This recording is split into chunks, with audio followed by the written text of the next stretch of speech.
Siroton le houblon, le podcast qui fait glou-glou dans tes oreilles.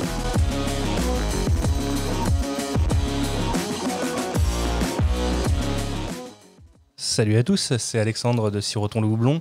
On se retrouve pour un nouveau mini-sode et aujourd'hui je me trouve à Louvciennes, quelque part entre Versailles et Saint-Germain-en-Laye, parce que je suis à la brasserie Toussaint où m'accueille Clément, du coup, fondateur de la brasserie.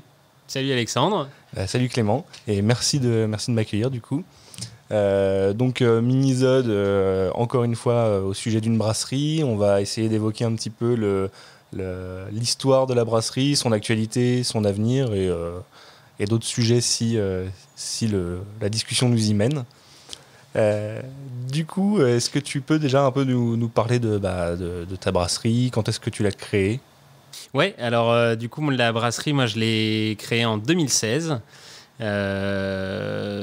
Donc créé tout seul avec un brassin sur des brassins de 5 hectos. J'ai décidé de me lancer. Donc moi à la base je suis microbiologiste de formation. D'accord. J'ai fait beaucoup de microbio appliqué à tout ce qui était fermentation industrielle, la méthanisation, le compostage et puis essentiellement fermentation. D'accord, ouais. Un peu comme tout le monde, hein, la bière, c'est un peu né dans la cuisine de mes parents. Bien qu'à l'époque, quand j'ai commencé, il y avait très peu de kits. Mon premier brassin, je l'ai fait en décembre 2012. D'accord. Ouais, décembre. C'est vrai qu'à cette époque-là, c'était pas forcément encore très développé la microbrasserie, brasserie à la maison. C'était confidentiel, ouais. Tout le début des premiers kits, les conserves de sirop de malt. Premier brassin le 25 décembre. C'est mes frères et sœurs qui m'ont offert ça. D'accord. Voilà. Ils savaient que j'aimais bien tout ce qui était chimie, parce qu'à l'époque j'étais en école d'ingé. Du coup. D'accord. Donc j'aimais bien la bière, beaucoup la bière belge, éduquée à la cuvée des trolls. Même si aujourd'hui, c'est plus trop ça. Hein. C'est plus trop ce qu'on aime. Mais éduqué à la bière belge dans mon école et premier brassin en amateur dans la cuisine de mes parents. Ça a vite pris, en fait. Moi, j'ai adoré le concept de faire de la bière. Et au final, je suis passé en tout grain assez rapidement. C'est marrant, c'est un schéma que je retrouve assez souvent quand je parle avec des brasseurs. Beaucoup ont commencé au final en homebrewing et ça leur a donné envie de se lancer derrière. Ouais. Et l'autre parallèle qui est drôle, c'est la bière belge. En fait, à chaque fois, on dit dans le podcast que la bière belge, c'est un peu le tremplin vers la craft. Ouais. Et à chaque fois, je me fais taper dessus par les Belges qui disent mais arrêtez de parler de la bière belge qu'en parlant de triple carmélite et de cuvée des trolls. Il y a quand même beaucoup mieux en Belgique. Ouais, c'est vrai qu'il y a mieux. Non, mais c'est clair. Mais on a tous commencé par ça. En fait, tous les gens qui sont intéressés à de la bière, à de la vraie bière, autre que ce qu'on trouvait en France. Il y a 10 ans, c'est sûr que le côté bière belge, c'était un peu la découverte de nouvelles choses. Oui, puis la craft en France, c'est vrai qu'elle s'était développée que tardivement en fait. Ça fait peut-être 5 ans qu'il y a vraiment un gros renouveau, on va dire un regain d'intérêt dessus. Ouais. Avant ça, c'était encore très, très confidentiel, il y avait très peu de brasseries artisanales qui se développaient. Donc au final, la notion d'artisanat, on la retrouvait surtout chez les brasseries belges. Ouais, c'est ça. Et puis il y avait aussi moins de compétition. En soi, quand j'ai commencé à brasser en amateur, dans le coin, il y avait que le tout premier, Emmanuel de Vol Céleste, qui était là. Et du coup, on découvrait des trucs vraiment nouveaux. C'était super cool. Mais il n'y avait pas du tout cette concurrence et du coup en fait des délires qui naissent, des bières avec à peu près tout et n'importe quoi et en fait au final qui permettent de découvrir des trucs vraiment géniaux. Et il n'y avait pas ça encore à cette époque. Ouais.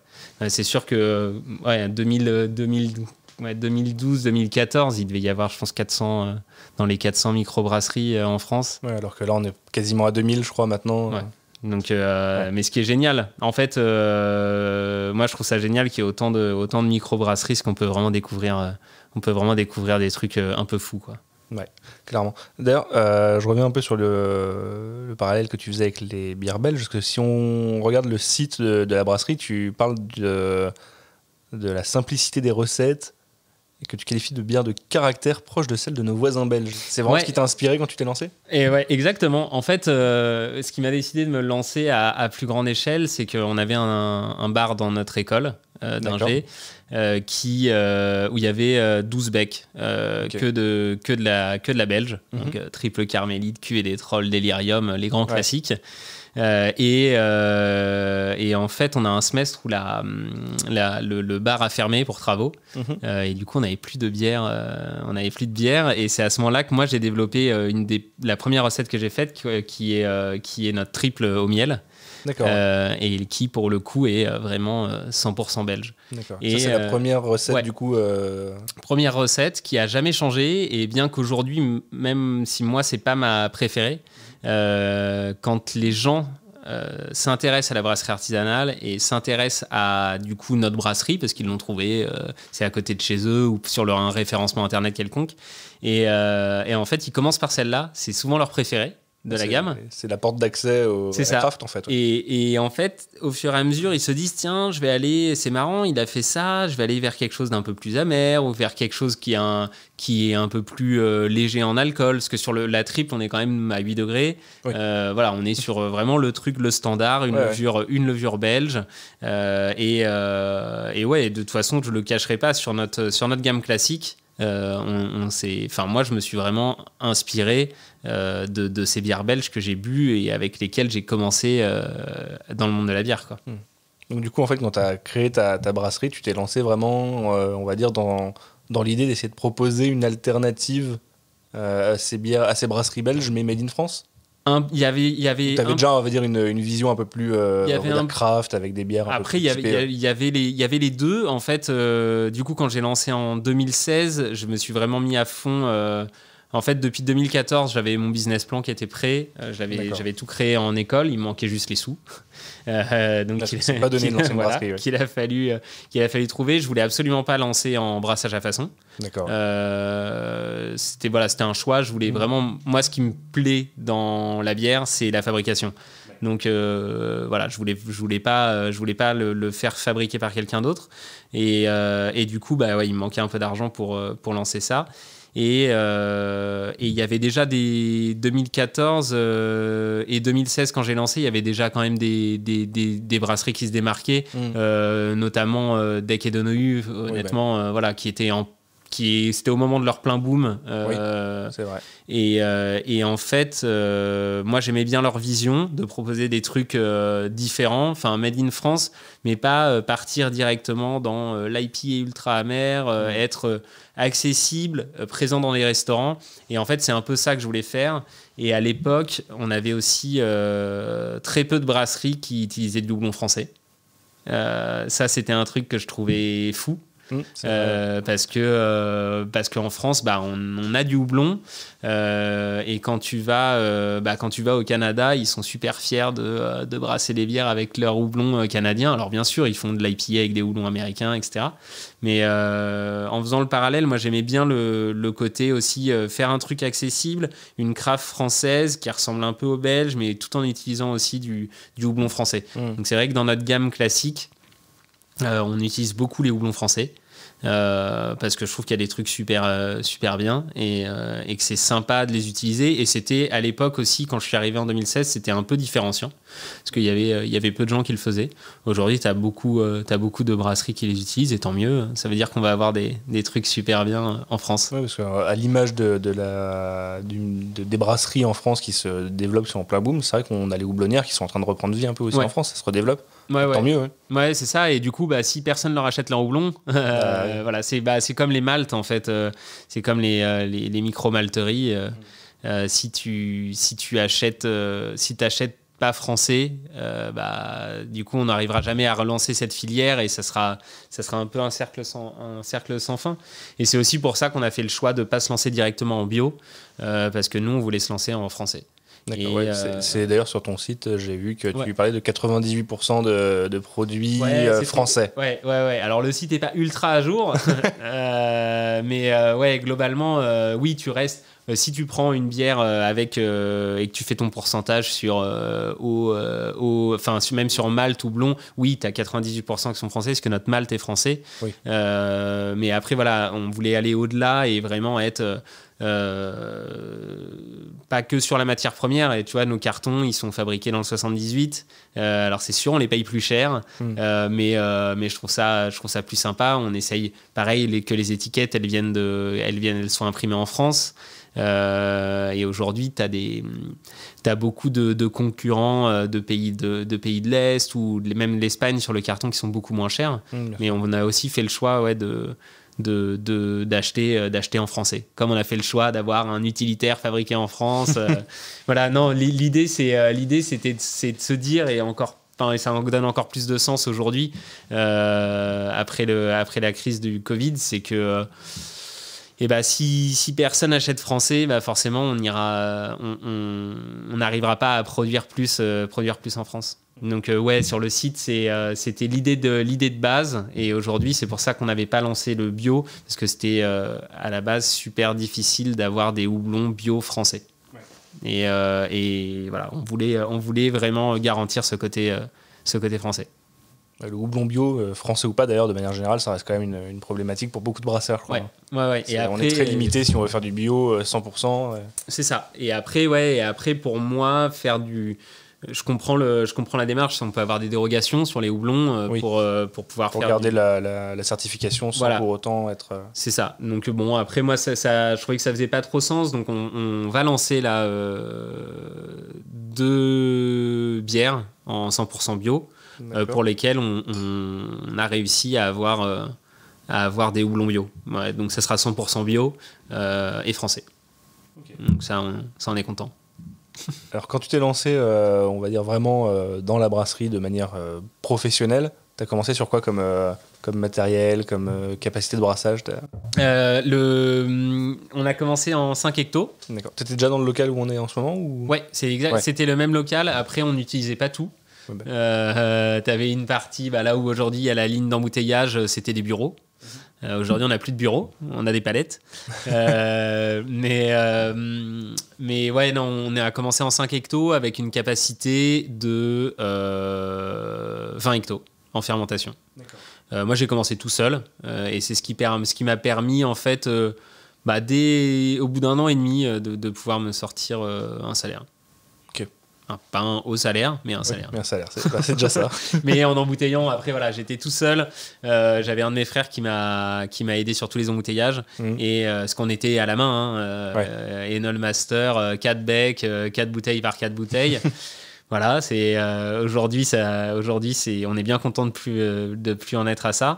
Mais il y avait un de mes frères qui m'aidait constamment sur tous les embouteillages. J'ai jamais fait un embouteillage tout seul.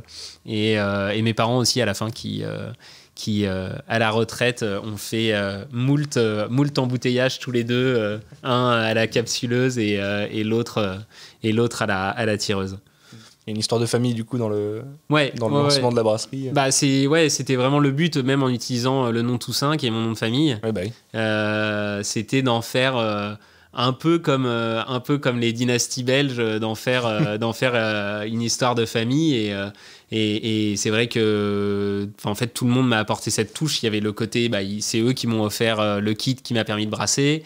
Ma sœur, elle est œnologue, elle m'a vachement aidé sur la fermentation, sur les recettes. J'ai un de mes frères qui est dans la finance, qui m'a aidé sur tout le montage financier de la brasserie, un autre dans le marketing qui m'a aidé, un autre qui fait beaucoup de vidéos de publicité, qui m'a aidé à faire ma vidéo du crowdfunding, etc. Donc c'était vraiment une belle histoire de famille, en faire une dynastie et puis être sur le modèle des maîtres de l'orge, parce que c'est quand même de cette BD que me vient cette envie de bière à la base. T'as évoqué le crowdfunding, ça faisait partie des choses que j'avais notées. Du coup, au lancement de la brasserie, tu as fait appel à un financement participatif. Du coup, c'était un passage obligatoire selon toi pour pouvoir lancer la brasserie ou non, c'était un moyen de t'accélérer. Alors c'était pas obligatoire. En En fait, c'était un peu, c'était pas obligatoire pour le financement puisqu'on a été suivi directement par une banque. On a fait un gros capital avec mes frères, mes parents. On a été suivi par une banque directement. Vraiment, c'était super. Et le crowdfunding, c'était à la fois, donc nous on l'a fait en contrepartie. On donnait l'équivalent en bière. En fait, on n'a pas gagné d'argent sur le crowdfunding, clairement, puisqu'on a redonné le nombre de bières exact que les gens auraient acheté au prix réel. Mais c'était aussi un moyen de faire du bruit autour du projet. Ouais, commencer avec un capital, on va dire, de clients. Ouais. Exactement. En fait, de faire connaître la brasserie dès le début. C'est ça. Ouais. Et en fait, il y avait quand même beaucoup de gens qui connaissaient la bière et mon envie de faire de la bière, parce qu'en amateur, moi, j'étais quand même à une production de plus de 150 litres par semaine. Ah oui, tu veux bien arroser les copains. Voilà, donc la famille, les copains, tout le monde connaissait, avait cette envie, et en fait m'ont poussé, et le crowdfunding, ça a un peu permis de concrétiser tout ça. Ils ont vu que c'était solide, et moi ça m'a permis, alors après avec cette avance de trésorerie, ça m'a permis de financer l'étiqueteuse qu'on utilise toujours aujourd'hui. Donc c'était pas un passage obligé, mais c'était une belle aventure, et par contre je le referai pas du tout. Ah ouais. Ouais, c'est très très chronophage. C'est très chronophage, il faut l'animer, il faut remercier les gens. Voilà, à chaque fois, moi je tenais à remercier chaque personne qui avait participé. D'accord. Que ce soit 5 euros ou, il y a eu beaucoup de 400 euros. Ouais, il y a eu, dans mes souvenirs, il y a eu 130 participants. D'accord, ouais. C'était, voilà, ça a été plutôt des participations aux alentours de 20 euros. Voilà. Mais c'était super sympa. C'était super sympa à faire. Ça a permis aussi de lancer. Tout le monde était invité à l'inauguration de la brasserie. Et du coup, en fait, c'est un peu devenu. Pour les gens proches de la brasserie, c'est un peu devenu le rendez-vous incontournable tous les ans. Il y a des gens qui font leurs vacances en fonction de la date de l'anniversaire. Donc on a eu l'inauguration, et ensuite les 1 an, 2 ans, 3 ans. Malheureusement, il n'y a pas eu les 4 ans. Ça a toujours lieu en juin, et on n'a pas pu le faire cette année. Mais bon, on fera les 5 ans. Ce sera une double fête pour les 5 ans. Voilà, double fête. Et non, mais du coup, ouais, on fait une bière tous les ans qui reste dans notre gamme. Après. Parce que c'était la bière des 1 an, du coup, c'est la même recette qui est rebrassée tous les ans, ou ça change? Non, en fait, la bière des 1 an, c'est notre IPA numéro 1, et qui est rentrée à la gamme. C'est notre IPA permanente maintenant. Ouais, exactement. Okay. La deuxième année, c'était la Spot 78, qui est aussi une permanente chez nous. Numéro 3, qu'on ne devait pas laisser en permanent, qu'on devait faire en saisonnalité, donc ce qui est une session myrtille cassis. Et qui a énormément plu, donc on l'a refait encore cette année. Et du coup, en plus, comme on nous a privé de nos 4 ans, on a rebrassé la numéro 3. Appelé numéro 3, bière anniversaire, on est bloqué à 3 ans. On passe pas à 4, on passera à 4 l'année prochaine. Ok. Et du coup, on a évoqué le local dans lequel tu as commencé. Il y a une petite spécificité quand même dans ce local? Ouais, en fait, on a eu la chance d'avoir un local qui était donc un ancien local où il y avait des arboriculteurs qui faisaient leur stockage de fruits. Donc en fait, Louvciennes, c'était vachement exploité pour tout ce qui est pommes et poires. Il y a même eu de la distillation dans ce local. D'accord. Mais en fait, donc il y a une partie du local qui est enterrée, qui nous permet d'avoir une chambre froide naturelle qu'on arrive à maintenir avec une petite clim d'appoint en période estivale comme aujourd'hui, où il on fait frôle 33 degrés dehors. C'est ça. Demain, on va frôler les 40 et on restera entre 14 et 16 dans notre stock, et ce qui nous permet en fait de pouvoir bien conserver la bière, et d'arriver même en ce moment, on arrive chez des clients avec les fûts qui perlent de condensation parce qu'ils sont bien frais. Ouais, bah, du coup, pour être allé dans la chambre froide, je confirme, avec c'est impressionnant par rapport à la température extérieure, la fraîcheur qu'il y fait, avec juste la petite clim qu'on pourrait avoir dans son salon pour se rafraîchir. C'est vraiment une petite clim d'appoint. Ouais. Et puis encore, t'es pas venu un jour de brassin, parce qu'il fait à peu près 47 dans la brasserie quand on brasse. Ah oui. Et à côté, c'est même dangereux d'aller à côté parce que t'en ressors pas. Thermique, le choc thermique est assez violent. Mais non, c'est un super local et c'est pour ça qu'on a du mal à s'en décrocher. J'aimerais bien que mes voisins partent, mais je fais tout pour. Si vous m'entendez, les voisins, partez. Allez-vous-en. Allez-vous-en. Allez-vous-en, vous êtes sympas, mais on aimerait bien s'agrandir encore. Du coup, tu as évoqué aussi un peu la gamme permanente. On a commencé en parlant de la triple au miel. Tu nous as évoqué du coup la numéro 1 qui est donc l'IPA de la première année qui est restée la permanente. On a parlé de la Spot 78. T'as quoi d'autre dans la gamme permanente du coup? Gamme permanente, on a deux blondes. La Lucienne, qui est en fait un petit clin d'œil à la ville de Louvciennes dans laquelle on est. Puisque en fait, avant de s'appeler Louvciennes et que les habitants s'appellent les Louvciennois, en fait, on les a appelés longtemps les Luciennois. Voilà, donc d'où le nom Lucienne. Ça, c'est notre blonde vraiment... type lager, très sec, très doux, à 4 degrés. Voilà, c'était l'idée aussi en l'appelant luciennoise, enfin la Lucienne, en faisant ce parallèle aux Luciennois, c'était de un peu introduire la brasserie auprès des Louvciennois. D'accord. Parce qu'on est quand même dans le 78. On n'est pas sur un public entre Versailles et... Versailles, ça a bien changé en 4 ans. Ouais, clairement, je confirme. Ça a changé sur l'offre. Mais il y a 4 ans, quand je suis arrivé, il n'y avait pas beaucoup de bières, mis à part dans la birothèque Barados, qui sont un peu les référents à Versailles. Il n'y avait pas du tout dans les bars de la craft. Alors qu'aujourd'hui, tu peux trouver des bars qui proposent des bières artisanales sans être un bar à bière spécialisé, quoi. Et même tu parlais du Barados qui, quand moi je l'ai connu à l'ouverture il y a 7 ou 8 ans. Ouais, je pense. C'était des mecs de Belges en fait. Ah bah c'était de la Belge. J'ai l'impression que j'ai évolué moi en même temps que le Barados, tu vois. J'ai découvert le Barados, je me suis intéressé à la Belge, j'ai découvert la punk IPA là-bas et moi je suis tombé dans la craft avec le Barados, ça a évolué comme ça. Ouais, mais l'ouverture de la birothèque derrière. Mais clairement chez Bichette derrière aussi qui voilà, avec 20 becs craft. Ouais, non, c'est assez fou et c'est génial. Et ce qui est bien aussi dans la birothèque, c'est qu'ils n'ont pas, comme beaucoup de caves, aujourd'hui, des caves spécialisées qui se spécialisent et qui ont que de l'américaine, que du houblon. La birothèque, ils ont aussi gardé ce côté bière belge avec une offre en fait super hétéroclite, quoi. Du coup, aujourd'hui, tu peux toujours commencer à t'intéresser par de la belge en allant à la birothèque et ensuite ils te guideront vers des choses plus complexes et c'est un peu l'idée de notre gamme classique, c'est d'être entre les deux, quoi. Ouais. Pouvoir intéresser les néophytes et les gens qui n'y connaissent absolument rien. Exactement. Nous, faire découvrir un petit peu c'est ça. Et après, donc voilà, notre gamme classique, elle est là pour ça, faire découvrir la carte. Et après, on part sur d'autres choses.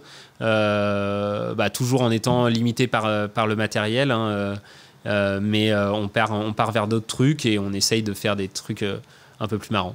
Donc voilà, donc Lucienne qui est dans notre gamme classique. On a la blonde. Donc la différence du coup entre la Lucienne et la blonde, ça se joue à notre blonde, ça joue plus sur le côté maltais. En fait, la blonde va être plus complexe sur les maltes et plus amère. Plus en fait ce que tu attends d'une blonde artisanale quand tu veux une blonde qui a un peu plus de corps, un peu plus de goût. Voilà, l'idée c'était ça, c'est d'avoir un truc très très soft en entrée qui permet de viser beaucoup de restaurants. La Lucienne aujourd'hui elle est énormément présente en restauration. À Paris et à Versailles dans les alentours, on a beaucoup de restos qui travaillent avec la Lucienne. C'est en bouteille, ça fait partie de nos best-sellers. D'accord. Et après donc blonde, on a notre blanche aussi. Ouais, la blanche. Ok. Blanche qui est ultra intéressante, qu'on travaille avec le Mistral, houblon français Mistral, qui confère des notes vachement agrumes, fruits jaunes, super sympa. On l'utilise en dry hop. Sur la blanche, donc, et par contre toujours en utilisant une levure de blanche, donc levure belge classique. Donc on a ce côté blanche traditionnelle qui réconforte les gens, et en même temps on les amène vers un truc beaucoup plus sympa parce que moins de blé, donc pas pâteux en bouche, et le côté houblon qui permet de se donner ce petit peps et de changer de la Hoegaarden, quoi. Alors derrière, tu as aussi la French Pale Ale. Ouais. Ça, c'est aussi en permanent. French Pale Ale, ouais, c'est on l'a lancé en janvier 2017. C'est de la permanente, ça reste ma préférée. On est sur un truc une Pale Ale ultra classique, brassée avec de l'Aramis, Aramis Trisol Spalt, donc 2 houblons français qui sont cultivés en Alsace et que moi j'adore. Franchement, la French Pale Ale, il faut pas du tout qu'elle soit vendue comme une IPA, parce que c'est clairement pas une IPA. Du coup, il y a beaucoup de gens qui sont là, mais c'est marrant, je retrouve pas le côté fruité, exotique des houblons. Et là, il faut, tu vois, il y a un travail à faire et leur dire, bah non, mais en France, en fait, l'Aramis, il est pas du tout comme ça. Il peut y avoir d'autres choses. Il est beaucoup plus sur le côté herbacé, boisé. Et c'est vraiment ce qu'on a cherché. Et pour moi, c'est la Pale Ale de fin de journée, vraiment cool, qui pourrait limite, tu vois, remplacer une ambrée et avec plus de peps, un peu plus jeune, quoi. Bah, du coup, dans ta gamme permanente, donc il y a la Spot 78, tu m'as dit que c'était la 2e anniversaire. Ouais, 2e anniversaire. Une permanente. J'ai une petite question sur cette bière-là, parce que sur l'illustration, on voit des surfeurs. Ouais. Et pourtant, Louvciennes, on n'est pas vraiment à côté de Biarritz et Osgore. Donc, non. Pourquoi c'est le pétage de câble de la 2e année. 2e année, difficile pour moi, parce qu'on a dépassé, je pense, les 400 hectos. Tout seul. J'ai dépassé les 400 hectos tout seul. Et c'est le moment où vraiment j'avais envie de partir en vacances. Ça faisait 3 ans que j'étais pas parti, ça faisait 3 ans que j'avais pas surfé, parce que de peur de me péter un truc. Voilà, quand t'es tout seul à faire la production, la livraison, si tu te casses un bras, plus en capacité de brasser, il y a plus rien qui tourne. Voilà, c'est un peu. Du coup, j'avais un peu arrêté les sports dangereux, tout ce qui est ski, snowboard. Je me suis mis à faire des raquettes, et j'avais arrêté le surf aussi. Faute de temps aussi, hein, clairement. Et du coup, j'avais envie de revenir à ça. Voilà, la Spot 78, c'est on peut boire des bonnes bières de fin de session, bien florales, dans le 78, et le soleil sera là grâce à la bière. Du coup, la Spot 78, moi, j'ai fait un week-end avec des amis il n'y a pas longtemps, et ça a été ma bière du coup de soif, on va dire. Parce que tu as sorti des mini-fûts de 5 litres autonomes, et elle faisait partie de la gamme en mini-fûts, donc la Spot 78. Ouais, exactement. Vraiment très sympa comme bière, hein. Moi, j'avais beaucoup aimé. Merci. C'est vraiment la bière que tu peux boire sans problème sous le soleil, avec la chaleur, comme tu dis, quoi, fin de session. Exactement, c'est vraiment le but. L'idée, c'est de ne pas être trop amer, de brasser avec de l'avoine et du blé, qui lui donne un petit corps un peu trouble, type hazy. Et pourtant, c'est pas une bière qui est forcément très forte en alcool, de mémoire, entre 4 et 5, non ? Non, on est à 6 degrés. À 6 quand même. 6 degrés. Ouais, ça reste léger. Mais c'est vrai qu'elle a quand même un corps assez important pour une bière de. Ouais, on utilise. De cette ABV. On a utilisé de l'avoine et du blé dessus, sur une levure de New England, donc pour avoir ce côté easy.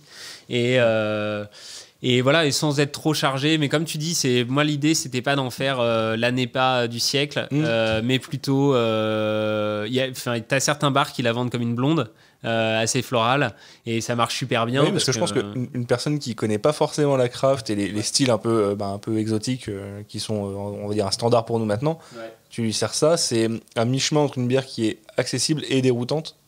Donc il va découvrir quelque chose de nouveau sans être trop perdu. Elle n'est pas dénuée d'intérêt niveau arôme et saveur, parce qu'on a quand même quelque chose qui est très floral. On n'est pas sur une bière qui est non plus trop perchée ou avec une amertume trop développée. Ça, c'est super équilibré.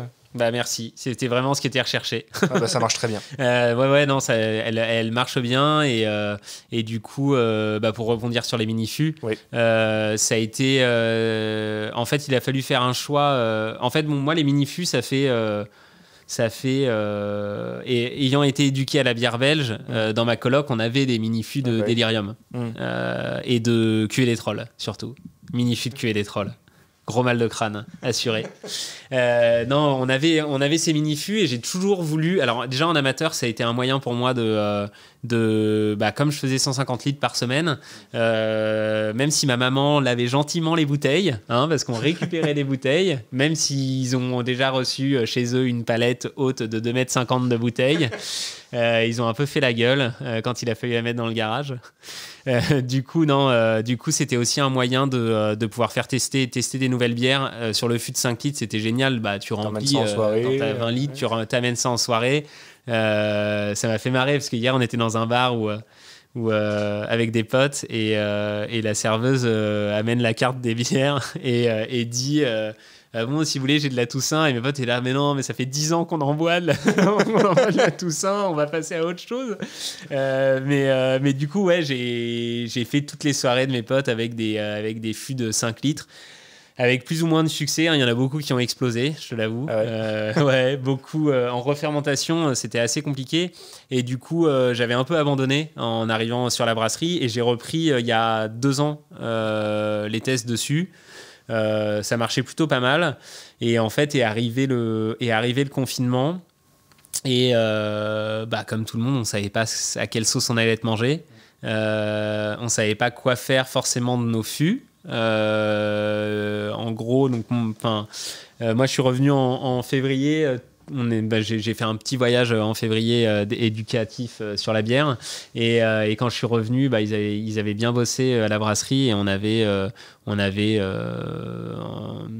entre 200 et 300 fûts pour l'été. Ce qui nous permet en fait d'avoir un mois d'été tranquille avec la prod qui arrive.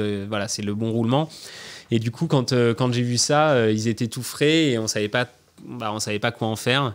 Je savais pas si ça allait être combien de temps ça allait durer, donc on s'est dit pourquoi pas renvoyer, on a un beer gun, truc pour remplir à l'amateur en isobarométrique tes bouteilles, et du coup on s'est dit pourquoi pas essayer de transférer des fûts de 30 litres en fûts de 5 litres.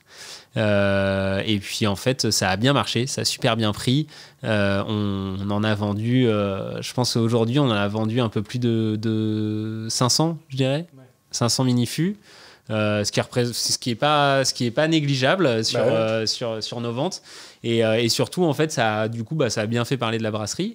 Moi j'ai trouvé ça très cool et c'est quelque chose qu'on va continuer. Alors on a du mal en ce moment parce que ça nous prend du temps.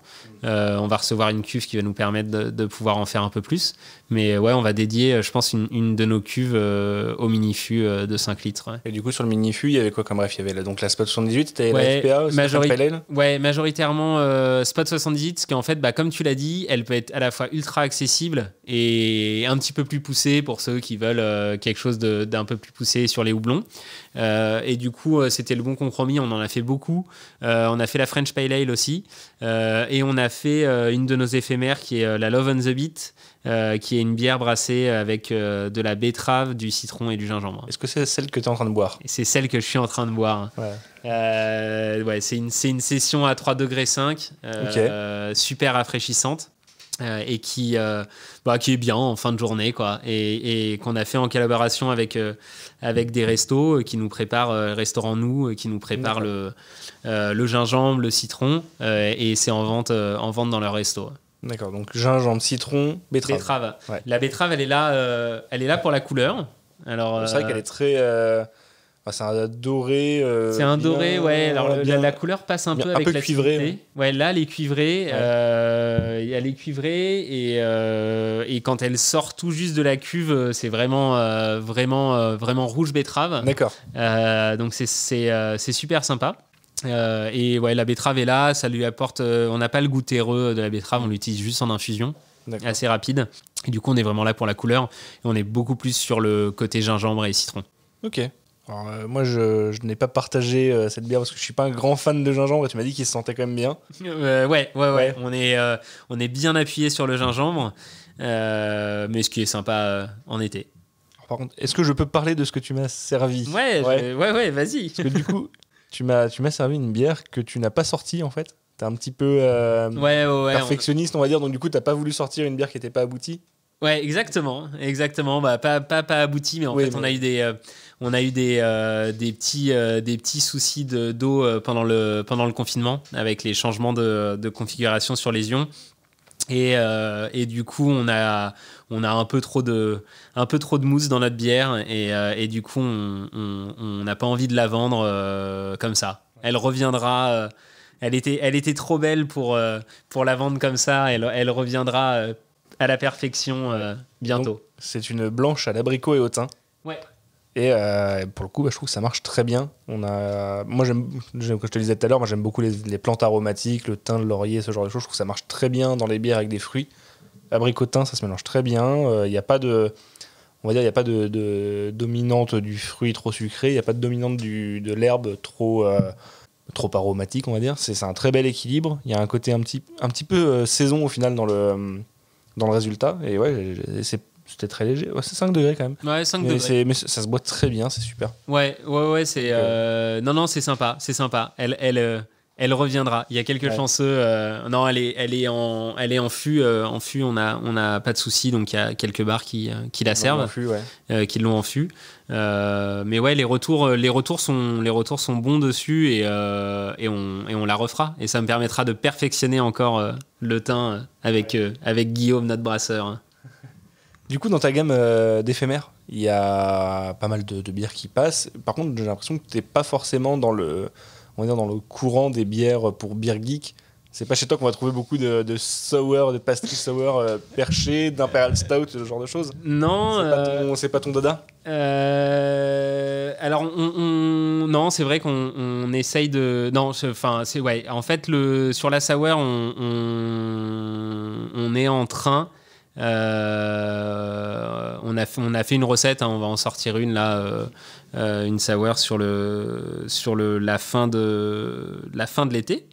On a fait une sour pour Beer Geek avec les trois yinches, la connard à l'orange. Hein, c'est vrai. On était là. Non, mais oui, on n'a pas sur les éphémères, on n'est pas axé Beer Geek, c'est vrai. C'est un peu de ma faute parce que déjà moi les sours, je m'y suis mis super tard. J'ai eu beaucoup de mal avec les sours. Voilà, un peu comme la bière belge. Pour en boire, ça. Ouais, en personnel. Après, moi, honnêtement, je peux pas brasser un truc que j'aime pas, clairement. C'est pas possible. D'accord, ouais. Ça se comprend en même temps. Et voilà. Et du coup, les sours, j'ai eu beaucoup de mal. Guillaume, qui est arrivé en janvier à la brasserie, lui m'a vachement poussé parce que c'est un énorme fan de sour. Donc, on va le faire. On va le faire, on va y venir, mais c'est vrai qu'on n'est pas forcément dans le courant beer geek. En fait, on fait des trucs qu'on aime bien, et puis ça plaît à qui ça plaît. Après, il y a beaucoup de brasseries qui ont une gamme permanente, on va dire assez passe-partout, qui peut plaire à tout le monde et qui se lâchent un peu sur justement sur les éphémères. Ouais. C'est un peu le moins le cas chez toi, et pourtant il y a quand même des éphémères avec des recettes un peu originales. Moi, je pense que une des premières éphémères que j'ai dû boire de Toussaint, c'était la Double Louise. La première fois qu'elle est sortie, parce que je crois que tu l'as rebrassée, non? Ouais, en fait, alors la Double Louise, elle est sortie à la base sous la forme La Louise. C'était une IPA simple brassée donc avec des carottes et de l'orange. Ouais. Donc pour la petite histoire, c'est en rapport c'est un clin d'œil à ma grand-mère qui s'appelait Louise et qui nous faisait des carottes râpées assaisonnées au jus d'orange. D'accord. C'était super bon et j'ai voulu en faire une bière qui étonnamment a très très bien marché. Moi j'avais beaucoup aimé. Ouais. Et elle est revenue en fait l'année d'après sous la forme Double Louise. On était en hiver. Je voulais tester les double mash. Donc 2 empâtages pour monter assez haut sur la bière. En termes d'alcool, et du coup Double Louise orange carotte qui a très très bien marché, notamment à Saint-Malo l'année dernière, sur le Saint-Malo Craft Beer Expo, et du coup en fait elle est rentrée Alors, elle n'est pas en gamme fixe, mais on la refait régulièrement. On la refait régulièrement. On a deux double IPA en fait qui rentrent à la gamme. On a donc la double Louise et on a une DIPA en double dry hop au Nelson Sauvin. Ouais. Je ne l'ai pas goûté, mais j'en ai entendu beaucoup de bien. Donc, et bah ouais. Et là, j'aime beaucoup le Nelson Sauvin en plus. C'est super houblon. Hein. C'est ça. En fait, moi dans le houblon.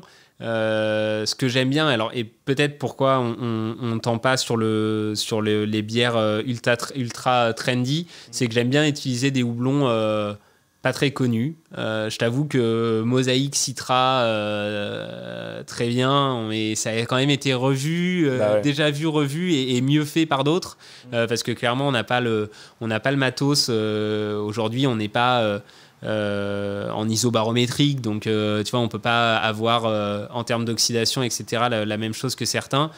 Du coup, tu vois, si c'est pour refaire des choses moins bien que d'autres, parce que je vois pas l'utilité. Donc le Nelson Sauvin, moi, c'est un houblon que j'adore. Je le trouve génial. Il a ce côté pas ce côté houblon, en fait, gros houblon américain. Il est plutôt sur le côté fruits rouges, le côté sauvignon. Et sur une double IPA toute simple, on fait une double IPA avec un peu d'avoine. On est à 9 degrés. On n'est pas complexe sur les céréales. Hein. L'idée, c'est de laisser le houblon s'exprimer. Et du coup, ça donne quelque chose de très rond. Sur une levure encore une fois de New England qui lui donne ce côté très rond sur le fruit. Et l'idée de cette bière, c'était d'en faire un one shot, de faire en fait une double IPA avec des houblons différents, comme un tour du monde, tour du monde des houblons un peu pas connus. Parce que le Nelson Sauvin, on le connaît de nom, mais c'est vrai qu'en single hop, on le voit pas beaucoup. Voilà, on le voit pas beaucoup. Et du coup, c'était l'idée, voilà, de faire des houblons un peu pas connus ou des houblons expérimentaux. Et au final, on a une demande folle sur celle-là. Donc, on a fait 1 batch, 2 batchs, 3 batchs, et puis là, on va la rentrer à la gamme. Mais ouais, elle est super. Je peux pas te la faire goûter parce que j'en ai plus. Je débrouillerai pour en trouver. Mais voilà, je pense qu'il y en a plus beaucoup. Ah ouais. Ouais, il y en a plus beaucoup. Je crois que c'est IBU qui a raflé les derniers fûts dernièrement. Ok, pourquoi pas, s'il en reste, il faudrait que je vois. Ouais, je pense. C'est fini. À mon avis, ils sont finis. Ok, bon, tant pis. J'attendrai le prochain. Et tu me parlais tout à l'heure aussi d'une session IPA, myrtille. Tu veux que j'aille te la chercher dans le frigo ? J'ai plus rien dans mon verre. Donc. C'est celle-ci, celle que tu as brassée pour les 3 ans ? Ouais, exactement. D'accord. Donc la bière des 3 et des 4 ans, du coup. Bière des 3 et des 4 ans, parce qu'on ne nous laissera pas faire nos 4 ans. Ouais. Non, on pensait les faire en septembre, et puis avec le Covid, c'est pas... Ouais. Je sais pas si c'est bien de le faire, donc voilà, donc on le fait pas. Donc là, tu es sur un corps très léger. Donc session IPA myrtille à 3,8. Voilà. C'est ce qu'on demande d'une session IPA. Voilà, c'est ça. Donc on a un truc léger pour pas que ce soit trop flotteux. Encore une fois, on utilise beaucoup l'avoine pour quand même sur 3,8 degrés d'alcool. T'es quand même du corps en fait. Ouais. Et que tu arrives à avoir, tu vois, t'as de la mousse. Ça, c'est... Myrtille, on le voit à la couleur, on peut pas le rater. J'adore la myrtille en plus. Donc ouais, myrtille et cassis. Le cassis aussi, t'as beaucoup. Le cassis, je le trouve beaucoup au nez. Ouais. C'est, je pense qu'à la limite, même le cassis est plus présent que la myrtille. Ouais. Et voilà, donc là, on utilise du vrai fruit. L'idée, c'est de ne pas avoir un sirop. T'es pas sur une Hoegaarden rouge avec un truc qui est très sucré. Tu as un final super sec et le côté fruit et une pointe d'acidité. Ça pourrait se plaire en sour, mais je trouve que tu as déjà une petite acidité qui est assez agréable. Ouais, en fait, on est à mi-chemin entre la session et la sour. Il y a une acidité qui est légère, pas suffisamment, on va dire, développée pour que ça soit catégorisé comme une sour. Ouais. D'un autre côté, ça vient quand même apporter un petit peu de peps. Et le fruit, on le sent bien. Et comme tu dis, ça reste une finale sèche. C'est pas le fruit sirop de grenadine que tu mets dans ton verre. C'est très, très naturel. Non, c'est la myrtille et cassis française. Et c'est très bon. C'est très très bon. Ouais, c'est très bon, très léger. Moi, j'aime bien. On a et voilà. Et encore une fois, c'est sûr que c'est peut-être pas ultra perché en termes de beer geekitude. Beer geekitude. mais voilà. Mais c'est super équilibré et ça reste frais et ça se boit facilement, quoi. Ouais. Moi, je suis content quand mes potes qui sont pas du tout des beer geeks puissent boire mes bières et dire ouais, c'est bon, ça j'aime bien. Voilà, l'idée c'est vraiment de rester accessible à tout le monde, même sur nos éphémères. Voilà. Après, bon, la blanche abricotin, je pense qu'elle était un petit peu moins accessible à tout le monde. Peut-être. Déjà, quand tu mets une herbe aromatique dans une bière, c'est pas forcément. C'est ça. Sauf quand c'est de la coriandre. Ça va peut-être un peu bloqué au niveau des. Ouais, sauf la coriandre. Mais oui, ça bloque un peu plus. Et c'est vrai qu'il y a beaucoup de gens qui se disent mais ça a rien à faire ici. Voilà. Je vois que tu as un très beau décapsuleur de la Bulldog. Ça me fait penser du coup qu'ils avaient fait une collab avec les deux amants qui étaient la Michel. Ouais. Et donc là, c'était pêche de vigne et romarin, si je dis pas de bêtises. Ouais, c'est ça. C'est romarin, je crois. Ouais. Et là, pour le coup, moi, je l'avais fait goûter à des potes qui aiment bien la bière. J'arrive à les mettre dans la bière artisanale, mais qui sont pas beer geeks. Ça les a surpris, pour le coup. Ouais. Ils avaient bien aimé au final parce que ça se marie super bien. Mais c'est vrai que c'est surprenant, surtout que il y a autant à boire qu'à manger dans la Michel. Donc. Ouais. Si vous écoutez les gars, c'est peut-être pas bien. Non, si, j'ai beaucoup aimé ça. Je l'ai beaucoup aimé. Mais c'est vrai qu'il y avait encore de la purée de pêche de vigne qui flottait. Hein. Ouais. Après, c'est super délicat sur le fruit et je pense que de toute façon sur une bière comme ça où là tu tends vraiment sur un truc perché, autant y aller à fond. Ouais. Autant avoir de la pêche de vigne dans ton verre, au moins tu montres qu'elle était bien là, quoi, et que c'est pas de l'arôme ou t'as vraiment utilisé de la purée on sait qu'il manque t'en pas, as mis, quoi. Ouais, c'est ça aussi qui est cool, hein, quand tu peux faire ce genre de truc, c'est cool de montrer que tu utilises des vrais fruits, quoi. Du coup, pour revenir sur la 3, donc la session Myrtille, je sens bien le cassis, on va dire, en attaque. Donc il apporte cette acidité et même son côté fruité. Mais je retrouve quand même beaucoup la Myrtille, surtout sur la finale. Ouais. C'est vraiment très sympa. Je suis un gros fan de Myrtille, alors du coup j'aime beaucoup. Et t'auras le droit de partir avec un pack alors. Yes. Et du coup, en restant sur les éphémères, on va parler un peu de la All Together. Ouais. Parce que, alors nous, on a fait un podcast entier sur la All Together il n'y a pas si longtemps que ça. On en a goûté 6 différentes, dont la tienne, qu'on a mis un peu en compétition, on va dire, si on peut dire ça comme ça, parce que et Maxime et l'autre Alex les avaient dégustés à l'aveugle, et donc on avait la tienne, on avait goûté 2 espagnols avec la grosse et la garage, même 3 espagnols, on avait la Basqueland aussi, on avait la Frohgruber en allemande, et on avait la Norse en anglaise. Ouais. Donc si les gens nous écoutent, ils ont déjà une idée de ce que c'est que la All Together, puisqu'ils ont déjà écouté l'épisode d'avant, sinon il faut qu'ils le fassent. Et donc collab international qui a été lancé par Other Half sur une base d'une recette, de 2 recettes on va dire qu'ils ont communiquées, et qui permettait de faire une bière pour dégager des fonds pour des associations, donc dans le cadre du Covid. Ouais, c'est ça. C'était vraiment, leur idée, c'était vraiment que tu puisses reverser une partie des fonds à l'association de ton choix, mais qui en fait aidait. Alors ça pouvait être des secteurs un peu différents. Ouais, c'est ça. C'était vraiment, ça pouvait être aux États-Unis. Ils l'ont beaucoup fait pour aider les bars et la restauration. Exactement. Ouais, restauration, hôtellerie. Après, moi, j'ai choisi une association qui était un peu qui touchait un peu les 2 secteurs, puisque en fait c'est un choix très intelligent d'ailleurs, je trouve. Ouais, voilà, en fait l'association pour laquelle on a reversé les fonds, c'est le Collectif Solidaire, qui est en fait une association qui a qui a été un peu une jonction entre le secteur médical, les personnels soignants, et les restaurateurs, en fait, en proposant aux personnels soignants de leur livrer gratuitement des plats qui étaient préparés par des chefs. En fait, le constat, c'était les chefs, ils ont des cuisines à l'arrêt. Ce qu'ils aiment faire, c'est cuisiner. C'est ce qu'ils font le mieux, et du coup on leur apporte des légumes, ou des ingrédients, ils cuisinent et hop, c'est livré au personnel soignant, et comme ça remonte un peu le moral des troupes, parce qu'on sait que c'est pas pour l'argent qu'ils le font, mais au moins ils avaient ce réconfort de manger des trucs faits par des chefs, et nous en fait donc on travaille beaucoup avec la restauration, avec notre gamme classique et les éphémères. On travaille avec beaucoup de chefs qui faisaient partie de ce collectif, et du coup je me suis dit pourquoi pas reverser à ce collectif.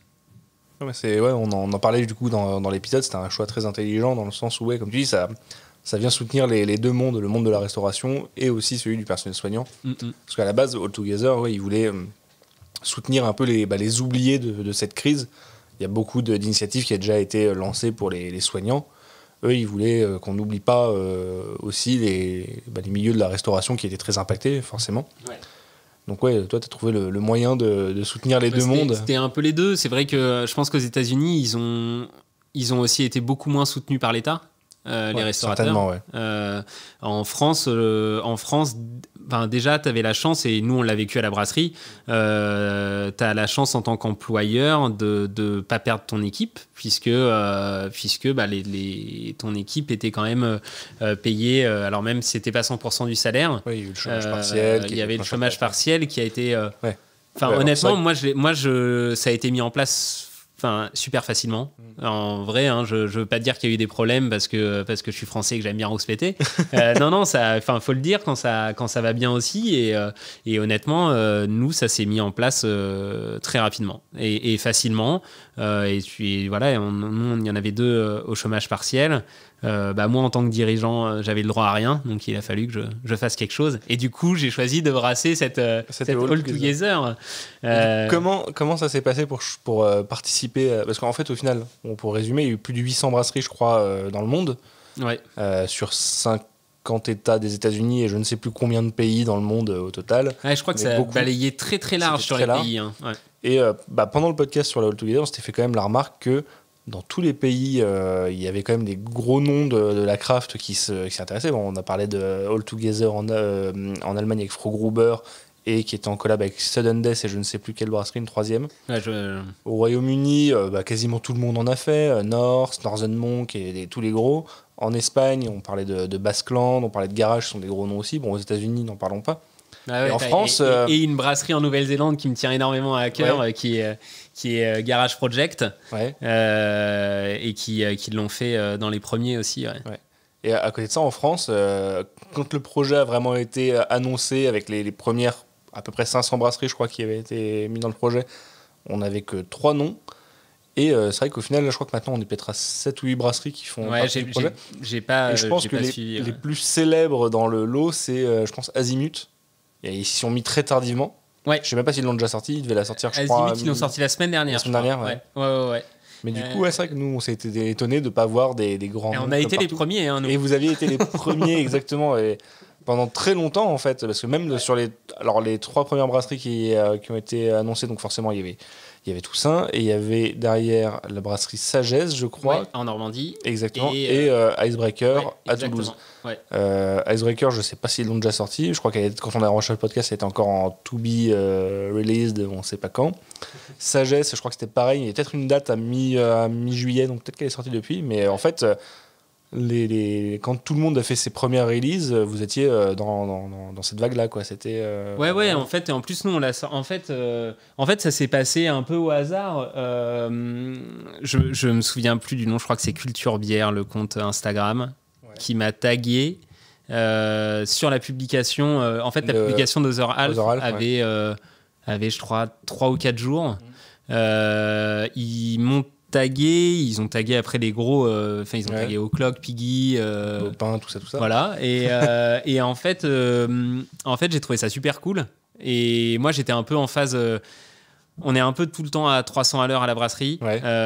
J'ai mon cerveau qui part tout le temps dans tous les sens. Et en fait, d'un coup, boum, on nous a fait un mur devant, et on a dit, bah non, tu fais plus rien, tu brasses plus, tu machin, et t'attends de voir comment ça se passe. Et du coup, en fait, c'est un peu tombé au bon moment. J'ai pas déprimé, mais j'étais pas au meilleur de ma forme. Et je me suis dit, en fait, c'est tout trouvé, quoi. on te tag, ça va de toute façon forcément bien marcher. La recette est sympa, c'est rigolo. Et moi, j'avais un peu envie de tester le brassage à l'américaine en mode tu brasses et une semaine après, c'est en bouteille. Ouais. Parce qu'ils sortent quand même les meilleurs IPA du monde et ils les brassent comme ça, hein, clairement. Eux, 2 semaines en cuve, c'est le maximum qu'ils font. Et du coup, je me suis dit, bah voilà, on va tester un nouveau truc. En plus, en fait, quand j'ai regardé la recette, on avait tout dispo à la brasserie. On avait tous les houblons. On avait la bonne levure, on avait les bons maltes. Je me suis dit, bah vas-y, lance-toi. Ça s'est passé comment du coup? T'es rentré en contact avec Other Half pour t'inscrire au projet? Oui, ouais, ça se passe comment? C'est ça. En fait, il y avait une sorte de questionnaire à remplir. Tu disais pourquoi tu voulais participer au truc. Tu remplissais des trucs administratifs, ton numéro d'enregistrement, nous c'est du coup la TVA ou je sais pas quoi, et tu disais à quelle association tu voulais reverser, et il fallait mettre quand même un lien vers cette association, et voilà. Et en fait moi à la limite ça a été plus long pour moi de contacter l'association, et qui était ultra prise à ce moment-là, que Other Half, en fait, le lendemain, ils m'ont dit « Ok, allez-y, donnez-nous notre... la date estimée de brassin, la date de sortie, et envoyez-nous un échantillon quand c'est fini. » Et voilà, et en gros, ça s'est fait ultra rapidement, quoi. Je pense que je crois que dans l'ordre des trucs, je crois qu'on a été tagué un samedi, et on l'a brassé le mercredi. Ah oui, c'est ultra rapide. Ouais. Du coup, pour rappeler la All Together, il y avait 2 recettes possibles. Enfin, c'est une même base, mais on pouvait la brasser soit en West Coast IPA, soit en New England. Ouais. Comme beaucoup de monde, t'es plutôt parti sur la New England. Oui. Parce qu'en fait, ça correspond vraiment à ce que j'aime. Et tu l'as dit dans tes descriptions de nos bières. Moi, l'amertume, je suis pas un énorme fan. Alors après, on est tous vraiment sensibles différemment à l'amertume. Moi, je pense être assez sensible parce que j'ai vraiment du mal avec les bières amères. Et du coup, la New England, pour moi, c'est le meilleur truc, quoi. C'est pas amer, c'est floral. On arrivait sur l'été, et il fallait que ça soit aussi grand public parce qu'à ce moment-là, on peut pas sortir de fûts parce qu'on sait pas, on a des fûts en stock. Et on sait pas comment ça va se vendre.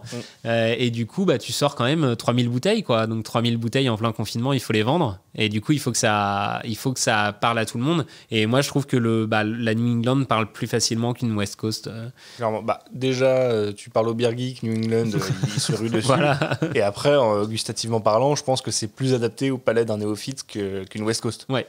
Moi, c'est pour ça qu'on s'est tourné vers cette recette. Alors, en l'adaptant, encore une fois. J'allais dire, parce qu'il y a beaucoup de brasseries qui l'ont suivi, on va dire, à la lettre. Et il y en a quelques-unes qui l'ont adapté. Nous, on avait vu dans le podcast que, par exemple, Basqueland avait complètement réadapté avec des houblons qui n'ont rien à voir. Basqueland, ça n'a rien à voir avec la recette. Voilà. Et c'est d'ailleurs pas ma préférée des All Together. Pareil. Ouais. Et du coup, toi, tu l'as un peu réadapté aussi, mais d'une autre manière. Ouais. Alors moi, je l'ai adapté déjà en un premier temps sur le degré d'alcool, parce que ce que je trouve en fait ultra un peu bizarre dans les New England, pas bizarre, mais je trouve ça un peu traître en fait, parce que les New England, c'est du jus de fruits, machin. Et par contre, derrière, tu te prends des 6 voire 7 degrés et demi, qui en fait te fracassent, quoi. Et en fin de journée, alors après je suis peut-être un peu sensible, mais on a des dures journées à la brasserie, mais une bière à 7,5 en fin de journée, ça te fracasse et t'as du mal à rentrer chez toi, quoi. Et du coup, en fait, j'ai voulu volontairement la baisser en alcool, du coup, ce qui a joué aussi sur le corps, hein. Donc on l'a baissé en alcool, on est à 5,5 si mes souvenirs sont bons. Là où la plupart des autres sont à 6,5, je crois, de mémoire. Ouais, c'est ça. Donc, c'est ça. C'était la recette d'origine, c'était 6,5, ouais. Et du coup, forcément, tu joues un peu sur le corps, donc on a un peu augmenté l'avoine, donc on a un peu joué sur les céréales, mais on est resté sur le côté pils, avoine, blé classique, qu'on maîtrise de toute façon sur la Spot 78. Globalement, en fait, Spot 78 All Together, pourquoi on avait tous les houblons, c'est parce que c'est quasiment la même recette, un peu moins houblonnée. Ok. Donc un peu coup de bol. La All Together, c'est une Spot 78 un peu boostée en houblon, quoi. Exactement, ouais, vraiment. Et en fait, ce qui va... Du coup, bon, on a modifié la recette et ce qui va naître de tout ça, c'est qu'on va fusionner les deux et on va un peu booster notre Spot 78. D'accord. Et du coup, ce que la All Together a bien plu. Mais donc oui, donc la recette, on l'a adaptée à ça et on l'a adaptée à notre machine aussi, parce qu'on peut pas, on n'a pas la capacité doublonner autant que les Américains parce qu'on n'a pas le matériel pour ce qui en fait serait super difficile après pour nous pour la filtration, le passage à l'embouteilleuse, etc. Donc on est un tout petit peu moins houblonné que certains. Après il y en a beaucoup qui ont utilisé sur la All Together de l'extrait en sirop, c'est les sirops de lupuline. Mais non, nous on a un petit peu adapté à notre matos, à notre envie et toujours dans l'idée d'être accessible.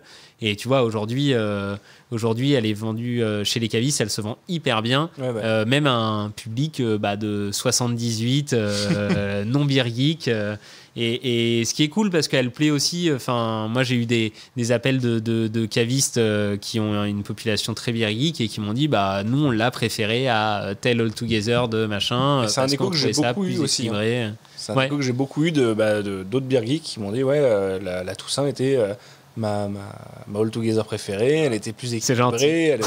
Et c'est drôle, parce que, alors moi du coup je l'ai acheté chez Saubière, qui est pas très loin de chez moi, parce que j'ai vu que Sophie l'avait reçu, j'y suis allé directement. Je voulais goûter la All Together française.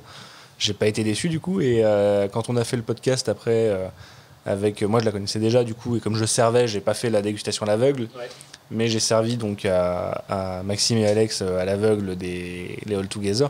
Et notamment Alex, il avait un peu cette intuition qu'il allait pouvoir reconnaître certaines des All Together au goût. Il pensait pouvoir reconnaître la Toussaint en se disant en France, on n'est pas des férus de New England, on ne saura pas forcément aussi bien les faire qu'en Espagne et compagnie. Et finalement, il n'a pas réussi à la retrouver, où il a à peine supposé, et encore. Et il pensait retrouver aussi facilement la grosse, parce que eux, ils ont une tendance à quand même faire des bières beaucoup plus vertes habituellement, beaucoup plus amères, plus typé West Coast.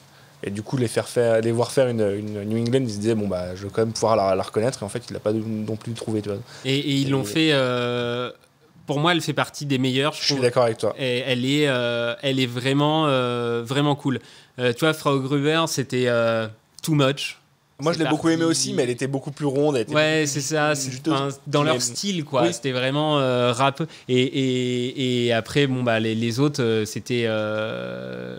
je sais pas. T'en as goûté beaucoup du coup de All Together ? Ouais. Parce qu'en fait, c'est très drôle parce que du coup, tous les cavistes m'en ont gardé à chaque fois. Ceux qui recevaient, machin. Et du coup, j'en ai. Et je pense que j'en ai encore dans mon frigo que j'ai pas goûté. Après, il y a des pays que j'aurais adoré goûter, des trucs qui ont été brassés au Liban, etc. J'aurais vraiment adoré. Alors, la question derrière, est-ce que tu as pu goûter l'original, la Other Half ? Non, non, ils nous ont demandé d'envoyer des échantillons, mais ils nous en ont pas envoyé. Non, je crois que je crois qu'aux Euraf, c'est quand même très difficile d'avoir des canettes, même quand tu es sur place. Oui, je confirme. Donc, je crois qu'il y a quelques dizaines de minutes d'attente dans la rue chez eux. Quand il y a une release, t'as la queue devant, c'est impressionnant. Donc, non, j'ai pas pu goûter. J'aurais bien aimé. Mais il y a des pays qui m'attirent. Il y a des certaines, j'aurais vraiment bien aimé goûter de pays qu'on n'attend pas du tout, comme le Liban. Et je crois que le Liban, ils sont en train d'envoyer des trucs vraiment bien. Ah ouais ? Ouais, je lisais un article là-dessus et je crois qu'ils vont envoyer des trucs cool. Et après, ma brasserie de cœur, j'aurais bien aimé goûter Garage Project, mais pareil. La Nouvelle-Zélande, c'est loin. C'est compliqué à porter. Mais s'il y a des gens en Nouvelle-Zélande qui écoutent ce podcast et qui veulent m'envoyer... Je te dirais, mais je crois pas qu'on ait public en Nouvelle-Zélande, malheureusement. Mais en tout cas j'aimerais bien goûter ce qu'ils ont fait. Mais tu vois, nous, dans les 6 qu'on avait goûté, de mémoire, mon top 3, sans le classer dans un ordre particulier, mais les 3 qui m'avaient le plus plu. Du coup, il y avait la Toussaint, la grosse, et j'avais quand même mis la Frau Gruber dedans, parce que c'est vrai qu'elle était assez exubérante. J'avais un peu d'office éliminé la Basqueland parce qu'elle était pas. C'était bon, mais c'était pas ça. C'était pas la recette, ouais. Exactement. Ouais. Et non, c'est quoi? C'est Northern aussi qui en a? La North, on avait goûté la North, pas la Northern Monk, mais la North Brewing et la Basqueland, la Garage. Okay, qui m'avait un peu déçu parce qu'ils ont un très bon niveau Garage et pour le coup le Roll Together m'avait un peu déçu. Je crois que j'ai goûté Garage aussi et elle m'a pas marqué. Elle m'a pas marqué. Et du coup il était ressorti que du coup la Toussaint était celle qui avait le plus haut degré de plantabilité.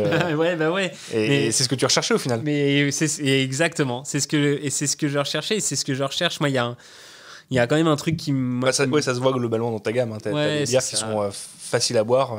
C'est ça. Et après, on parlait de la double Louise ou de la double IPA qui sont plus costauds. Mais bien que y ait certains brasseurs à Saint-Malo qui en aient bu beaucoup de la double Louise, mais je crois qu'ils se sont retrouvés sur des mâts de bateau, donc on les citera pas. Mais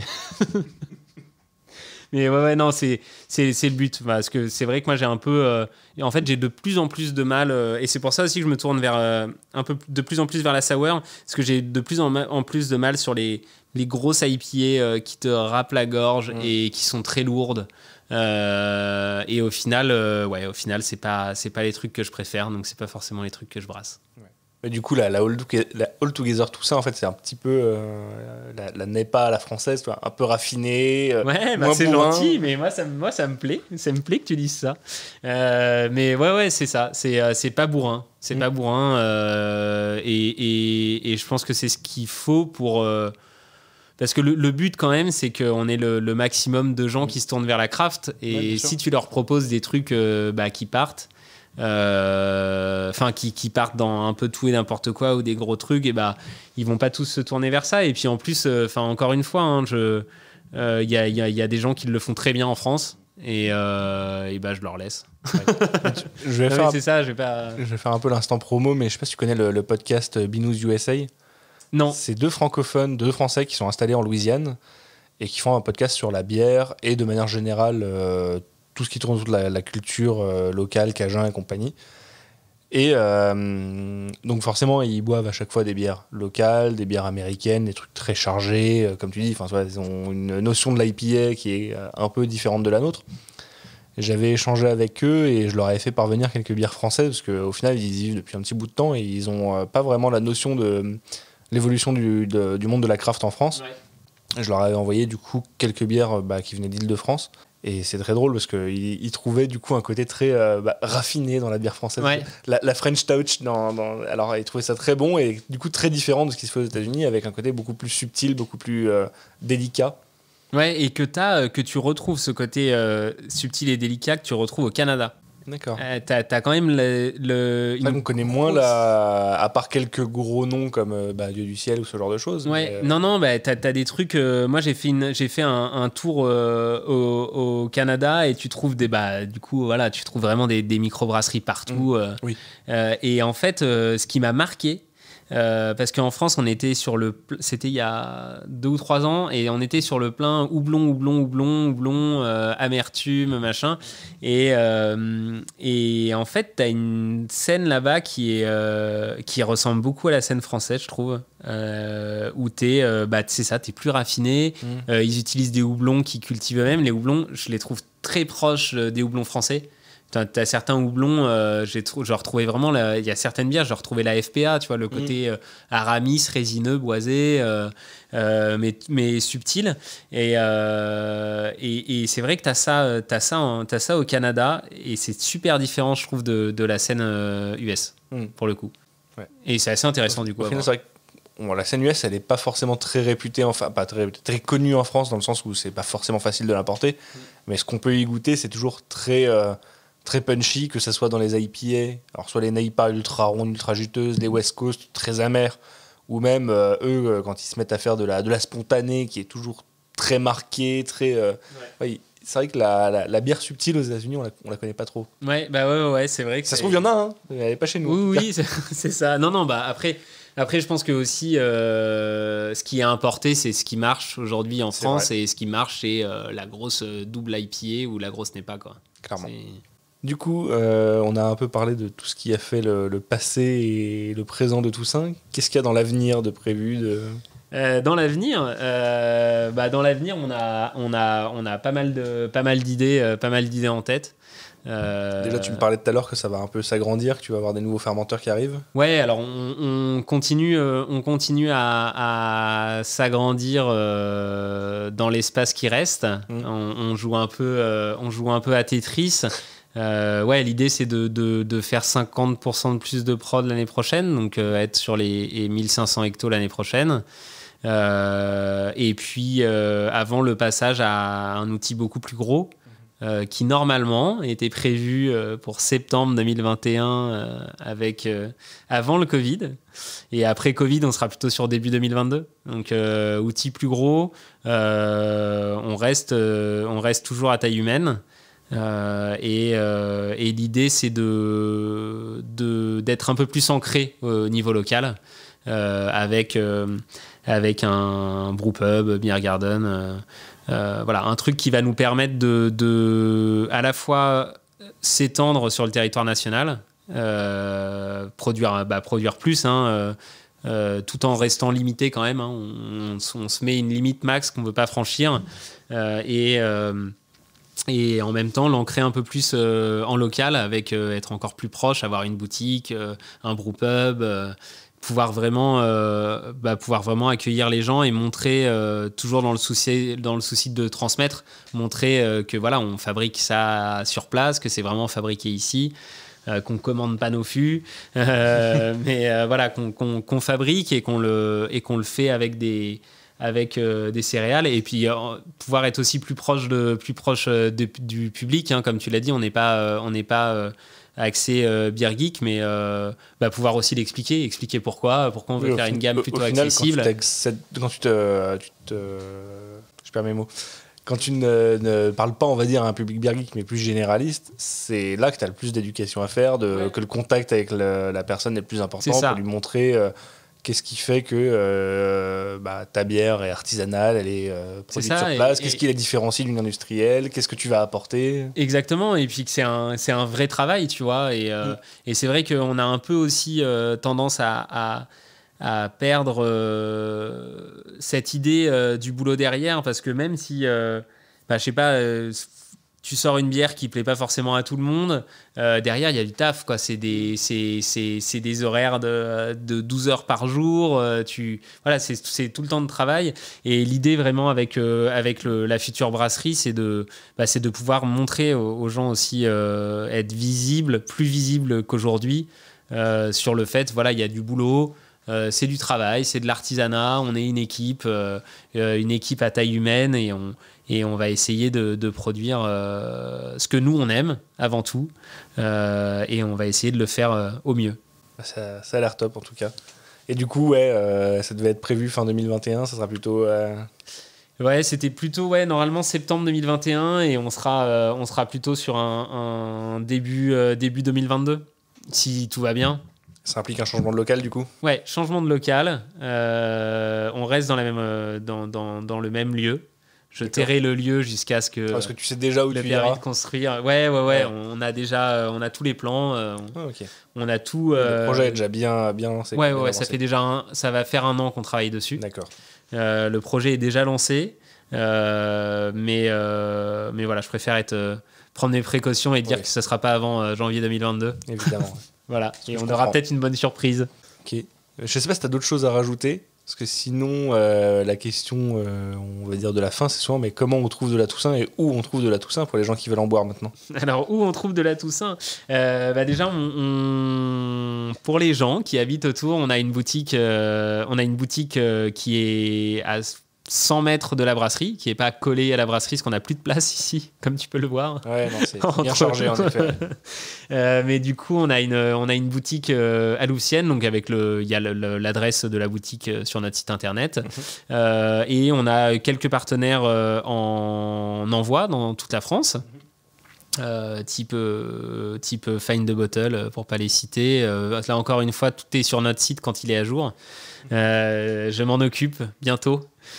Et après, on a un réseau de distrib, alors qui reste assez local, puisqu'on vend essentiellement en Ile-de-France. donc caviste à bière. Et puis surtout, si vous voulez en goûter et que vous connaissez bien votre caviste, vous pouvez lui dire de nous référencer si on ne l'est pas chez lui, et on se fera un plaisir de lui répondre et de lui livrer des bières. Bon, super chouette. Du coup, majoritairement, j'imagine, on est caviste Île-de-France pour le moment, ou on te trouve quand même un peu en caviste ailleurs? Non, peut-être que je vais me faire taper sur les doigts, mais non, pour l'instant, on est beaucoup plus Île-de-France. En fait, on est en direct, hein, on travaille en direct avec on n'a pas de distrib pour l'instant, et du coup, on est plutôt majoritairement en Île-de-France. Ouais. Ok. C'est là où c'est le plus frais. Bah oui, forcément. Bon, merci beaucoup Clément. Est-ce que tu as un petit dernier mot à... Merci à toi en tout cas d'avoir pris la peine de venir jusqu'à nous. Ça, pour moi, c'est pas très loin. Merci pour cet échange. C'est très sympa de pouvoir. On a encore battu un record sur le Mini-Zot. Au début, tu me disais que tu n'étais peut-être pas très bavard et que tu savais pas si ça allait durer. Mais en fait, je suis bavard. Voilà, il y avait des choses à dire et c'était très intéressant. Du coup, il va peut-être vraiment falloir songer à changer le nom de ce format, parce que Mini-Zot, ça va plus marcher. Bon, merci beaucoup pour ton accueil. Merci à toi. Et à bientôt pour un nouvel épisode. Et chose importante à dire, il faudrait que je le dise avant et pas tout à la dernière minute, mais merci de nous noter sur Apple Podcast, de nous laisser un petit commentaire. C'est super intéressant et très bon pour le référencement. Voilà. Allez, à bientôt.